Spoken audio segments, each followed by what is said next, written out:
Passage planning is putting everything together that we learnt so far in the course. So if this is your first look at the tutorial, I suggest you look at the other city sailing tutorials with the buoys, the navigation, the charts, and the weather, because this is pulling all of that together to work out a passage plan. So we need to look at a few aspects for the passage plan.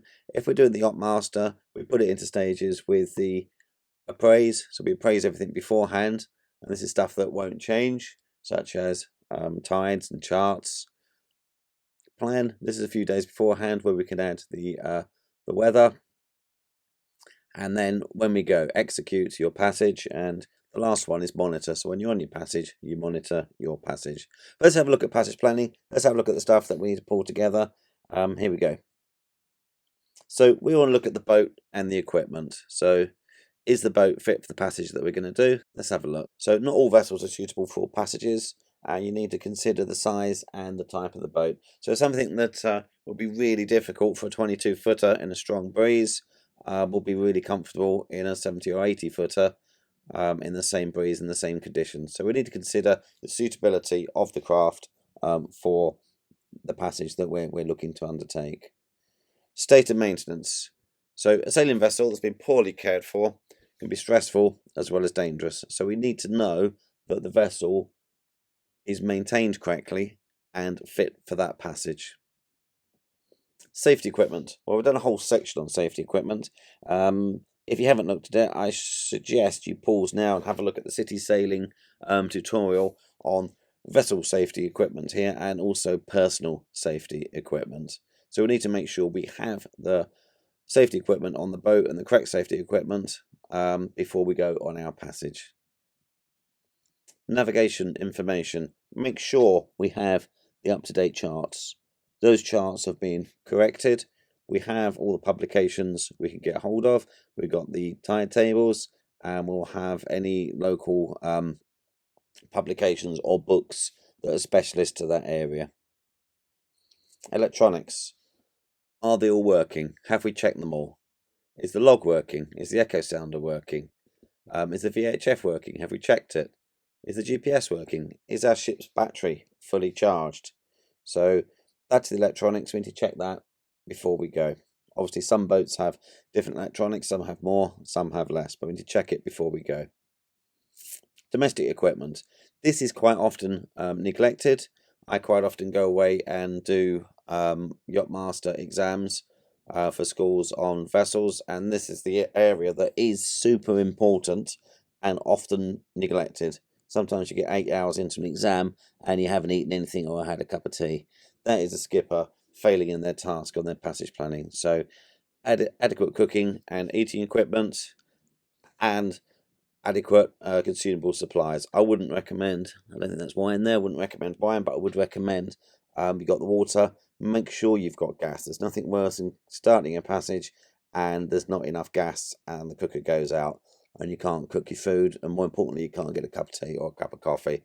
Make sure your fuel tanks are full up and you have enough fuel for the dinghy if you've got an outboard, and you have spare oil, engine oil. The crew, very important part of your team. So you need to know a few considerations about your crew, including the experience. So ideally the experience and the skills and the jobs will be spread widely amongst the crew. Navigation, VHF radio use, boat handling under power, boat handling under sail, sail handling. Spread it around the crew because they'll really enjoy it and they'll benefit from it. So the best skippers are those who do not appear to be doing anything and the boat runs smoothly and nothing goes wrong. So best skippers in the world look like they're doing nothing. That's what I tell everyone. This only happens when the crew's well trained and the skipper's planned ahead. So you shouldn't be thinking about what's happening now. You should be thinking about what's happening half a day's time, hour's time, tomorrow. So all this stuff should be thought about beforehand and prepared. And on the day, it should look like you're not doing anything. So in shore waters, you should spend as much time as possible on deck. So to achieve that, you should have done all your preparation beforehand, all your tidal heights beforehand, all your tidal flows beforehand, all your chart work beforehand. So you need to coordinate the crew and watch for other vessels. So you shouldn't be helming the boat. It's much harder as a skipper to not steer the boat, not do the throttle, and to get somebody else to do it. But as a skipper, you should be ready to sort out anything that happens. And if you're steering, you can't sort out anything that happens. So you need to get the crew to do that and involve them as much as possible. Health. You need to consider the health of the crew before any passage. So ask the crew if they've got any medical conditions that could be a problem on the passage. If you're doing a long voyage, there'll be some days for medical assistance. This could be vital. The stresses of sailing, however, especially in rough weather, also trigger problems for anybody suffering from a heart condition, diabetes or epilepsy. So it's really important to find out beforehand if people have got medical conditions. If they're taking medications and they're seasick, they're not absorbing those medications. So they could arise with problems. Seasickness. So seasickness is perfectly normal. It's the imbalance between the brain, the eyes and the inner ear. And as the boat leans over, and especially when you go down below, they go imbalanced and people feel sick. This is perfectly normal. So if a crew is prone to seasickness, may become a liability in rough weather. So factors that increase the risk of seasickness are sailing an open sea early in a trip, so straight out into huge waves, rough weather, sailing to windward, or straight downwind. So to windward it will thump, the boat will hit the waves, downwind it will roll. Long passages, working on the foredeck where it goes up and down more, going below, cooking, navigating or using the heads or toilets, eating, drinking too much the night before. Stress, so keep calm and carry on. As a skipper, stress is perfectly normal. So if you feel anxious or worried or butterflies in your stomach, you're doing the job properly. Okay, so when you have no stress, no worries, no cares in the world as a skipper, then you start becoming dangerous. So your main job as a skipper is to do the worrying for everybody else so they can have a nice time.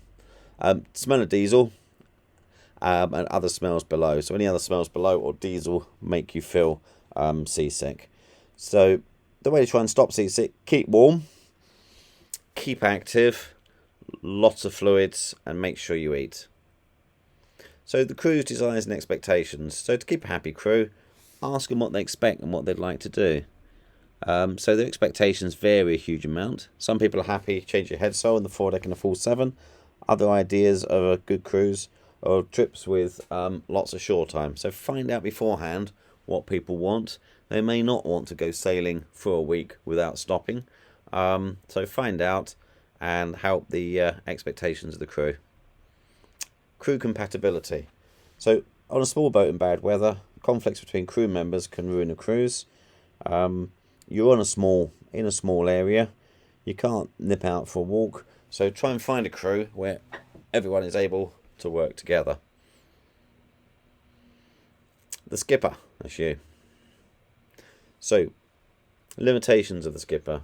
Consider whether you have enough experience. Are you confident to skipper the boat on the chosen passage and in the current and forecast weather conditions? Now, there's a good question, because you've got to start somewhere. You've got to start skippering somewhere. So I suggest you start skippering on trips that are in daylight, good conditions, with people you know, and then build up from that. The most important thing is that if you're unsure or unhappy, say no. Don't do the trip. I've made mistakes in the past. I've been absolutely mullered by storms. I've done a night in a force 10 to 11 in a 32 footer. If I was to go back again, I would say no.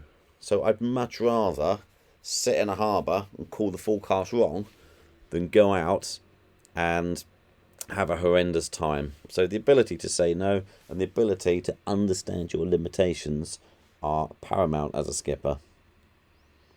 The actual passage plan. So pre-plan your passage. Get as much information together as you can about the route. Here's charts and publications. So get all the charts and publications you can. Plot the entire passage on a small scale chart. So here's a passage from Colville into Hamilton Sound. So get your small scale chart and then plot it on the chart. So you know the distances, you know the courses, you know the bearings, you know the pinch points, you know the areas that are likely to have rougher weather, you know where the tide goes around the top, so the top of South Peninsula. When the tide's against you, it's really hard to go. If the tide's with you, if it's wind against tide, it'll be lumpy. So plan when you think is the best time to go around there. So plot it on, have a think about it. While I'm here, I'll plug on our... I've done a video on electronic navigation and navigation using Navionics web app. With this, you can pick up other information. So go onto Navionics web app, go onto Google Earth, go onto Google Maps, switch on to the satellite view, and you can have a look. So flip between satellite, flip between Navionics web app, and have a look, especially the interesting the corners and the shallow parts and the more difficult parts. The more you look now, the easier it will be. The more you do before you go sailing, the more enjoyable it will be. And even for me, when I go and do a passage, I will spend ages on Google Earth on Navionics web app. And as you do more and more in an area, each trip I go on, I try and go somewhere that I've never been, just to keep me on the ball. So look for large scale charts for navigation en route. So here we're going to Hamilton Sound. There's a circle around there, and we can find on RYA chart 4 a detailed chart of Hamilton Sound. So if there's a problem, look for alternative destinations. So what will be my cut-off? So Colville, Jackson Bay will be one, Sweetwater will be one, Edenfield will be one, and then it'll be into Hamilton Sound. Where can I anchor? What do I do if something goes wrong? How do I get help? Who do I VHF? All these questions I need to look at beforehand. So here are my alternative destinations in case of trouble. Read the pilot books, read the sailing directions. And if you go to the almanac, here's the Hamilton Sound at your training almanac. Have a look at that, and you'll find that on the page here in Hamilton Sound, it gives you loads of extra information. So read this beforehand and make notes beforehand. Things like the radio channel to get into the marina you're going into. Information like that. Write it all down. Read it beforehand. So what do we do? Charts and publications. Plot the entire passage on a small scale chart. Use large charts for navigation en route so you can see more detail. Choose alternative destinations in case of trouble or bad weather. Read your pilot books and sailing directions for the route. Check with anyone you know who's been to the area recently about the route. Pilot books can go out of date. So making notes, passage planning, making notes. Tides. Check the tidal predictions for your trip and ensure that they fit in with what you're planning. So you can work out the tides beforehand. So they won't change, and you can work out from your tide tables what the tide's going to be on the passage you're doing, and that will help you choose what time you want to go. Work out the distances and the estimate of the passage time. But bear in mind, if you're going into the wind, it will take you longer than with the wind behind you or 90 degrees to you on a reach. Time of sunrise and sunset. So you'll know when daylight hours are. So if it's overcast, it will get darker quicker after sunset. Use navigation aids, lights, buoys, etc. Useful features which could be used to check your position. So headlands, islands, cliffs, buoys, and you can cross-reference that you're in that position. So you know that on your passage you are where you think you are. Note of hazards on routes. So look for the hazards on routes: rocks, shoals and shallows, overfalls, tide rips, shipping lanes and ferries, harbour bylaws and speed limits, military practice areas, fishing grounds, and for the tidal stream atlas, look at eddies and strong tides. Facilities in the port. So what does the port have? Are we looking for fuel, water, banks, anything else we're looking for? Diesel, gas, engineers, maintenance. That's all written in your almanac.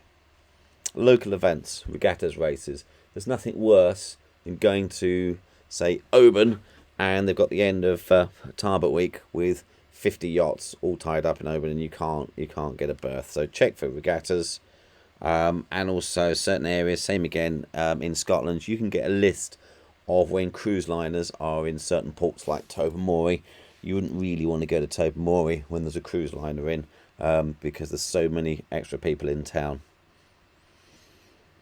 Plot any useful transits, back bearings and clearing lines.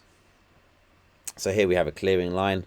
So we got a compass course that tells us that we can clear from the lighthouse and from the East Cardinal to miss the rocks. GPS. There's a whole section on city sailing tutorials, and we talked about GPS, we've talked about electronic navigation aids. So bear in mind that your GPS set is vulnerable, could fail, and it will do it at the most inconvenient time. So it's good practice to make sure you're not over reliant on the GPS, and you can navigate yourself to safety should it fail. So you should be double checking it all the time as well. Contingency plan. Well, we talked about that when we looked at the chart. So always have a contingency plan should anything go wrong. Before you go, consider bolt holes, refuge, safe havens. Should conditions deteriorate, or if there's any damage to the boat or mast or rig, or somebody takes sick, or incident or injury. So quite often I'll say along thinking, right, what is the worst thing in my head that can happen? Okay, what do I do? What would I do? What would I do next? And run through those in your head. Where would be my nearest place to go ashore? Where would be my nearest place that I can get help? So contingency plans. Run through these beforehand. Information ashore. So make sure that someone always knows your plans, and that somebody ashore, and knows what to do should they become concerned for your well-being, than you being late. The RYA do a Sea Tracks, which is free and easy to join. It's an app, and it helps the Coast Guard find you quickly should you get into trouble while boating. It could save your life. So have a look at the app, RYA Sea Tracks, and register yourself on that. So that is passage planning. As I say, it's putting the whole lot together. You may need to watch this video 2 or 3 times. There was quite a lot in there. I hope you enjoyed it. There's loads of other tutorials under city sailing. Why not come and join us for a course? Thanks very much. Talk to you soon. Bye.